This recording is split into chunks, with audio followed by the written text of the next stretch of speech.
¿De qué nos habla la NIF C6, propiedades, planta y equipo? Fíjense que esta norma nos define reglas para el reconocimiento contable de los activos fijos cuando nosotros compramos vehículos, cuando compramos terrenos en las empresas, cuando compramos maquinaria, cuando compramos computadoras, cuando compramos edificios, cuando compramos cualquier bien que va a ser utilizado en la operación del negocio, que no lo compramos para venderlo, sino para utilizarlo.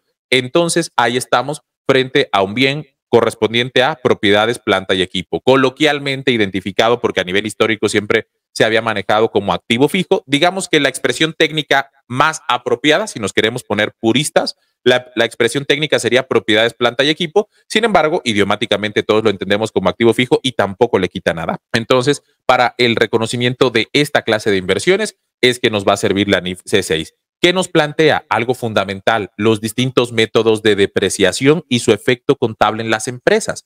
¿Qué es eso de la depreciación? Pues que si nosotros obviamente compramos una maquinaria, pues la maquinaria no me va a tardar 2 días, o sea, no me la voy a acabar mañana. La maquinaria tiene una vida útil, me va a estar sirviendo durante un buen número de años, va a estar produciendo a lo mejor artículos, va a estarme generando un beneficio económico a lo largo del tiempo. Y entonces la norma nos dice, ¿sabes qué? Cuando tú tengas inversiones en maquinaria, no las puedes descontar de tu utilidad en el ejercicio en el que las compraste. ¿Por qué? Porque ese bien te va a seguir generando beneficios económicos en el futuro a lo largo del tiempo y por lo tanto tú tienes que someter el reconocimiento contable de esos bienes al proceso de depreciación, que es distribuir su costo a lo largo de la vida útil. Y para poder hacer esa depreciación, estamos acostumbrados a pensar en un único método. Pensamos que el único método es el de línea recta, pero no, hay un montón y la misma norma nos los enlista y nos define cómo se van a aplicar y cuáles son y te da elementos para que tú puedas tomar decisiones respecto a cuál utilizar en cada uno de los casos. También esta misma norma nos dice cuándo vamos a tener ganancia o pérdida, por ejemplo, en la venta de activos fijos. Hay bienes que si bien es cierto que nosotros los compramos para usarlos y no para venderlos, a lo mejor la maquinaria que yo compré pues me sirvió muy bien 3 años, pero pues todo se desgasta, ¿no? Entonces ya en este momento acaba de salir una más reciente, más moderna, que me va a dar un mayor nivel de productividad. Entonces, esta nueva maquinaria, ¿qué vamos a hacer con ella? Pues la voy a comprar, pero la viejita ya no la quiero, la vendo. La voy a vender y en ese proceso pues también puede haber una ganancia o una venta derivada de esa, una ganancia o una pérdida, perdón, derivada de esa venta de activo fijo. Por lo tanto, la norma también nos plantea cómo es que lo vamos a reconocer. Y llega un punto donde esos activos pues ya pierden su capacidad funcional, ya dejan de servir y hay que hacer la baja de esos activos fijos de la contabilidad y esta norma te dice cómo es que la vas a hacer y también hay algunos que podrían siniestrarse. Por ejemplo, si hablamos de vehículos y se tiene un choque en el cual fue pérdida total ese coche, hay una pérdida por deterioro y la norma te dice qué hacer si tienes ese escenario. ¿Ya vieron cómo entonces lo que nos traen las normas de información financiera son las respuestas a nuestras preguntas de todos los días? Cuando de pronto vamos a registrar una operación y decimos, pasó esto, ¿cómo le hago? ¿A dónde cargo? ¿A dónde abono? ¿Qué tengo que hacer? La respuesta está en las NIF. Les decía yo hace ratito que las normas nos plantean las reglas del reconocimiento contable.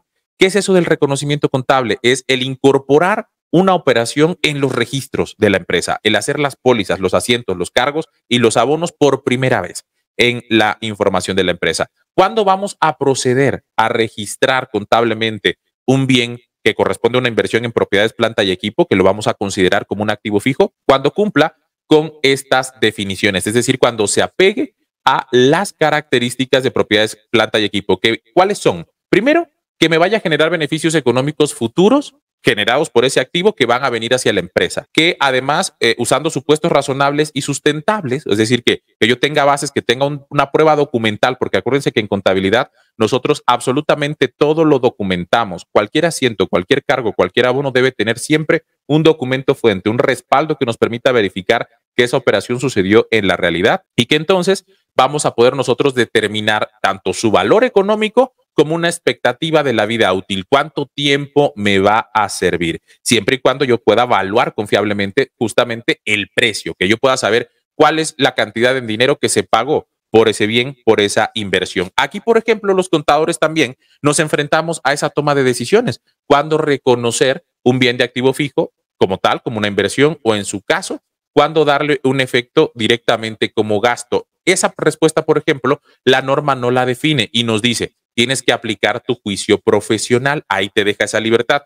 porque de pronto pensamos que el llevar a cabo los registros contables con base en NIF es como decir, ya no tienes que pensar, o sea, ya no tienes que tomar decisiones, todo está ahí. No, la mayoría de las respuestas está ahí. La mayoría de las necesidades que enfrentamos los contadores está ahí. Y todas las normas te dan opciones, te dan alternativas, te dicen, puedes hacer esto, puedes hacer el otro. No te dicen haz tal cual cosa, te dan opciones y tú eliges cuál. Hay algunos aspectos que sí son obligatorios, hay otros que son optativos, pero dependiendo de las características de cada una, uno decide. En este caso, ¿cuál podría ser una política contable correcta para poder reconocer como inversión los bienes? Depende de cada empresa, depende del volumen de operaciones. Yo les voy a contar la que aplicamos en mi firma contable en el registro de las operaciones de nuestros clientes. Nosotros, por ejemplo, considerando eso de lo que hablábamos hace ratito, que a la autoridad aquellas operaciones de menos de 2,000 pesos, pues no le importan tanto porque pueden pagarse en efectivo y no hay bronca, pues es una cantidad razonable que a nuestro juicio profesional también nos representa un parámetro porque no hay un fundamento legal para ello, es una decisión de juicio profesional, es una política contable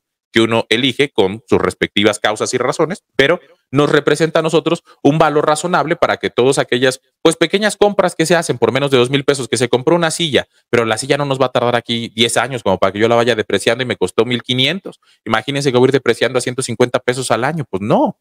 Entonces, definimos justamente esas cantidades como una referencia de valor. Cualquier inversión por debajo de los 2,000 pesos, aunque se trate, por ejemplo, de una silla, de una mesa o cosas por el estilo, pues no lo reconocemos como activo fijo, sino que lo llevamos directamente como gasto. En caso de que supere esta cantidad, le damos el reconocimiento de activo fijo y precisamente cumpliendo con estos requisitos. Ejemplo, si hablamos de una computadora, un equipo de cómputo sencillo, normal, que nos cuesta 18,200 pesos más IVA. ¿Cómo sería ese reconocimiento inicial? Primero, tenemos que la computadora se compró para usarse.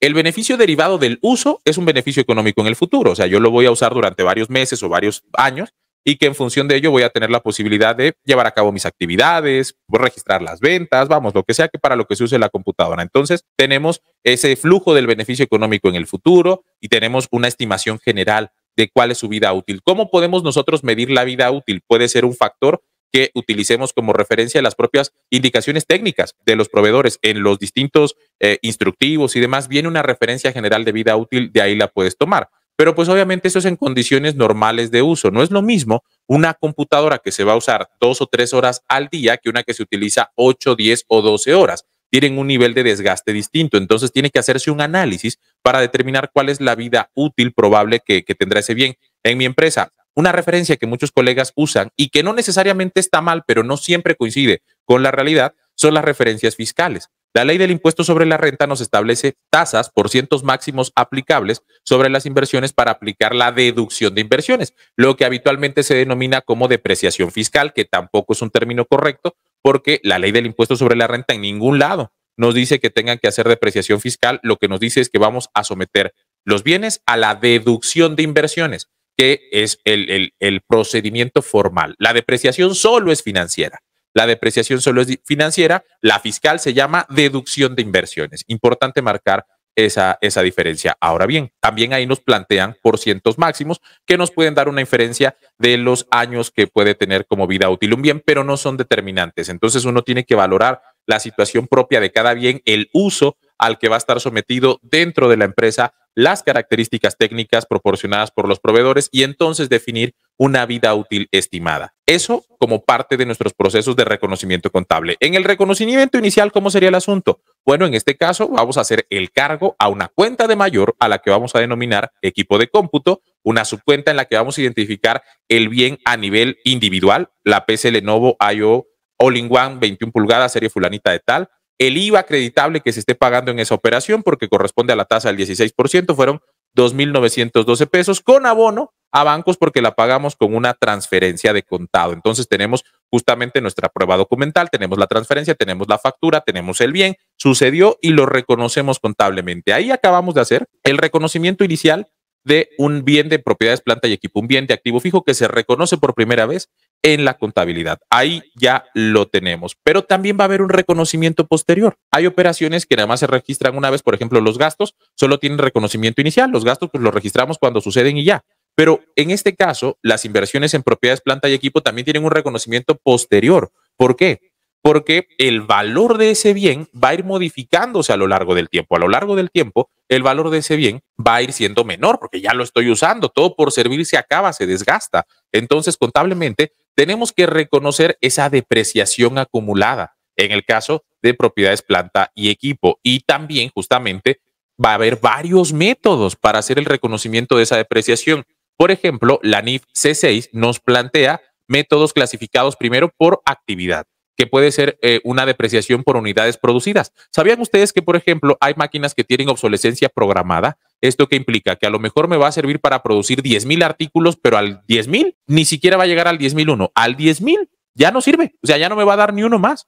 Entonces, si yo a lo largo de 3 años considero que me voy a agotar esos 10,000 artículos, ¿por qué depreciar esa maquinaria en 5 o en 10? Si finalmente yo en 3 voy a haber agotado su vida útil. Eso es lo que nos lleva el método de unidades producidas o de horas trabajadas, porque depende el factor que se considere para hacer la medición, pero va en función de la obsolescencia programada de los bienes. También está el método de línea recta, que ese es el de toda la vida, donde determinamos la vida útil que nos representa el 100%, la dividimos en el número de años que corresponden a esa vida útil y nos va a dar un porcentaje anual de depreciación que después nosotros vamos a traducir en un porcentaje mensual. Y hay métodos también de cargos decrecientes en los que ciertos bienes pues sirven más al principio, son más útiles al principio, son más productivos y conforme van teniendo desgaste, pues van perdiendo capacidad de producción. Entonces tampoco tendría caso que a lo largo de toda la vida de esa maquinaria yo le aplique la misma depreciación cuando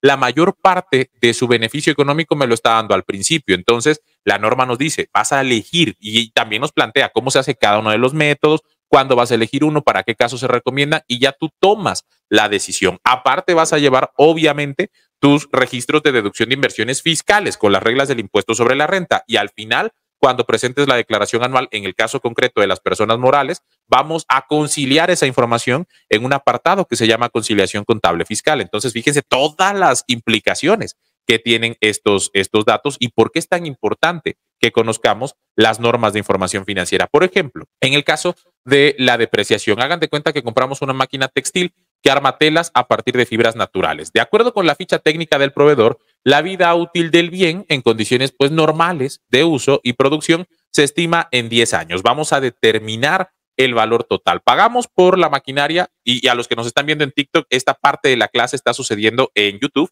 así que los invitamos a que si quieren ver, miren, esto es lo que estamos viendo en la clase, los asientos, los registros, aquí lo pueden ustedes ver. A los que están en TikTok quieren venir a ver la clase completa con el material, porque aquí no lo podemos poner en este momento, pero si ustedes quieren venir a verlo, ya saben, acá estamos en YouTube, Impuestos al Día CEFIN, así le ponen en YouTube y ahí está la clase en vivo en este momento, o en mi bio, ahí también está el link para que puedan venir a verlo en YouTube. Entonces, tenemos que la maquinaria equivalió a 160,500 pesos, que tuvo IVA por 25,680. En total pagamos 186,180 pesos.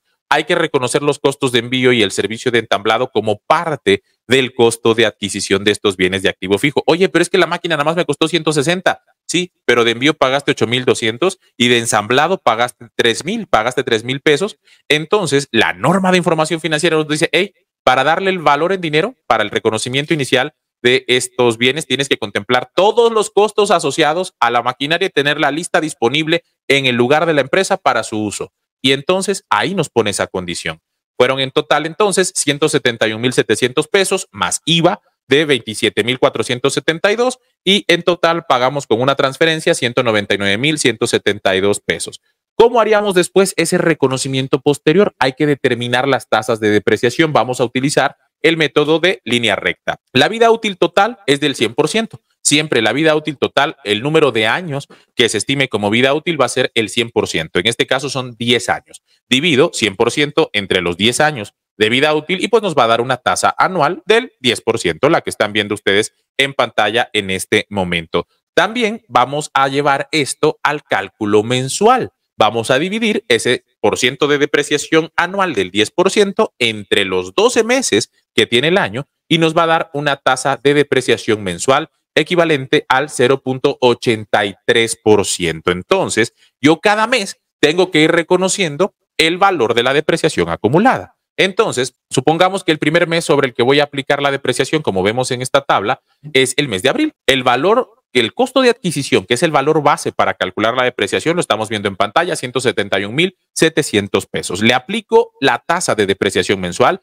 0.8333%, y nos va a dar un valor de depreciación mensual en el primer mes de 1,430 pesos con 83 centavos. Y así lo voy a ir trayendo cada mes, cada mes. Conforme vaya yo haciendo esto, tengo que hacer un asiento contable donde voy a reconocer como parte del gasto esa depreciación mensual. Tengo que hacer el cargo al gasto por la depreciación mensual y tengo que hacer un abono a una cuenta complementaria de activo que se va a llamar depreciación acumulada, en este caso de maquinaria, porque es una máquina textil. Depreciación acumulada de maquinaria. Mi cuenta de activo original, donde yo reconocí esa maquinaria, es una cuenta de activo de naturaleza deudora. Las cuentas complementarias de activos, su función es poder restar el saldo de las cuentas deudoras, por lo tanto tiene que ser acreedora. De ahí que hago un cargo al gasto y un abono a la depreciación acumulada, porque están aumentando ambos, solo que como depreciación acumulada es acreedora, aumenta con un abono. Entonces, desde esta perspectiva, yo cada mes tengo que ir haciendo ese reconocimiento contable y todo eso es lo que la norma te dice que haga.